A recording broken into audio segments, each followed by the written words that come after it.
Everyone, सौम्य education CTET class में मैं Sunaina ma'am आप सभी का स्वागत करती हूँ। आप कैसे हैं स्टूडेंट? उम्मीद करती हूँ आप सभी बहुत अच्छे होंगे। तो चलिए स्टूडेंट, आज हम लोग सामाजिक अध्ययन में कुछ भाग जो है हम लोग राजनीति विज्ञान की देखते हैं, और राजनीति विज्ञान जो कि हमें आज भारत की भौगोलिक विविधता जानने का अवसर देती है।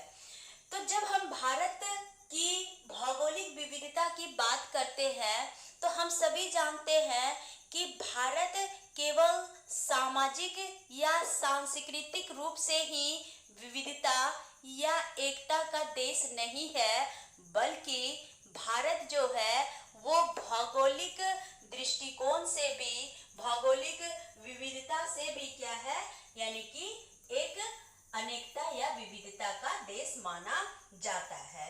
तो भारत के भौगोलिक विविधता में कई प्रकार की विविधताएं देखी जाती है। तो चलिए हम लोग कुछ विविधताओं के बारे में, यानी भौगोलिक विविधताओं के बारे में जानते हैं।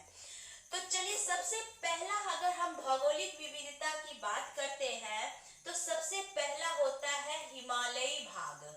ठीक है, अगर हम भौगोलिक दृष्टिकोण से अगर भारत को बांटते हैं तो सबसे पहला जो भौगोलिक भाग की विविधता जो होती है वो हिमालयी भारत में, यानी कि हिमालय भाग कह दीजिए तो ज्यादा अच्छा रहेगा। हिमालय भाग में हम क्या देखते हैं, भारत के हिमालयी भाग में हम पहली भौगोलिक विविधता देखते हैं। ये भौगोलिक भाग जो है खास करके आपका भौगोलिक हिमालय भाग जो है खास करके उत्तर भारत का क्या करती है, झलक प्रदर्शित करती है। ठीक है, चलिए बहुत बढ़िया। दूसरा हम देखेंगे क्या, मैदानी भाग। दूसरा भाग जो हम क्या स्टडी करेंगे भौगोलिक इस विविधता में, मैदानी भाग। ठीक है, मैदानी भाग, ठीक है, जो कि भौगोलिक विविधता के आधार पर देखा जाता है।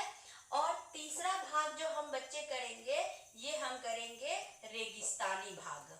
क्या करेंगे, रेगिस्तानी भाग। ठीक है, आप सभी को क्लियर दिख रहा होगा, कमेंट करिएगा, रेगिस्तानी भाग। चलिए उसके बाद चौथा भौगोलिक विविधता की हम भारत की बात अगर करते हैं तो होता है प्रायद्वीपीय भाग। नेक्स्ट हम क्या देखेंगे, प्रायद्वीपीय भाग देखेंगे। ठीक, चलिए बहुत अच्छी बात। उसके बाद अगर हम अगले भाग की अगर बात की जाए तो अगला भाग पांचवा जो हो जाएगा उसको कहते हैं तटीय भाग। उसको क्या कहेंगे, तटीय भाग। ठीक, उसके बाद हम नेक्स्ट जानेंगे, छठा जानेंगे क्या, तटीय भाग के बाद द्वीपीय भाग। क्या बोलेंगे हम, द्वीपीय भाग। ठीक, तो हम यहां तक क्या देखते हैं कि भारत को अगर भौगोलिक विविधता पर अगर बांटने की बात हो जाए, वर्गीकृत करने की अगर बात हो जाए तो भारत को हम 6 भौगोलिक विविधताओं के आधार पर क्या करते हैं, बांटते हैं। जिसमें कि सबसे पहला हम क्या देखे, हिमालयी भाग देखे जो कि उत्तर भारत का है, जबकि मैदानी भाग जो है ये मूल रूप से क्या होता है, कृषि उत्पाद के दृष्टिकोण से देखा जाता है।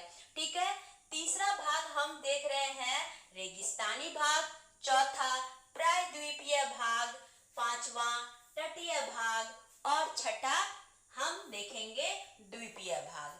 ठीक है, तो हमने स्टूडेंट क्या देखा कि भारत के भौगोलिक विविधता को हम 6 भागों में वर्गीकृत कर सकते हैं।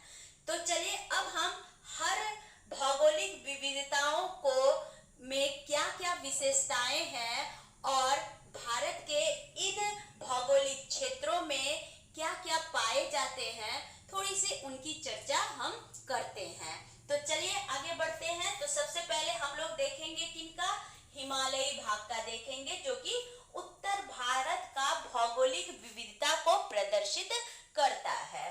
ठीक है, चलिए आते हैं भारत की ओर। तो हिमालय भारत की जब हम बात करते हैं, हिमालयी भाग की बात जब हम करते हैं, तो हम हिमालय भाग को 3 भागों में बांटते हैं। कितने भागों में बांटते हैं? 3 भागों में बांटते हैं। तो कौन कौन भागों में बांटेंगे? तो सबसे पहला जो भाग है जो कहलाता है हिमाद्री। क्या कहलाता है? हिमाद्री। ठीक है, तो हिमाद्री को आप हिमाद्री भी कह सकते हैं, या दूसरी भाषा में अगर कहा जाए तो इसको हम वृहत हिमालय भी कह सकते हैं। ठीक है, वृहत हिमालय भी कह सकते हैं। चलिए, दूसरा हम हिमालय के भाग को देखेंगे तो दूसरा भाग क्या हो जाता है? दूसरा भाग है आपका मध्य भाग। दूसरा भाग क्या हो जाएगा? मध्य भाग। ठीक है, मध्य भाग को हम क्या कहेंगे? मध्य भाग बोलिए, या आप हिमाचल कह सकते हैं इसे। ठीक है, मध्य भाग या हिमाचल। चलिए, अब हम तीसरे हिमालय के तीसरे भाग की ओर जाएंगे, जो कि आप शिवालिक के नाम से जानते होंगे। ठीक है, तो तीसरा भाग क्या हो गया? शिवालिक हो गया। क्या, कौन सा भाग? शिवालिक। ठीक है, चलिए, बहुत अच्छी बात। तो इसको शिवालिक श्रेणी कहेंगे हम। क्या कहेंगे? शिवालिक श्रेणी कहेंगे।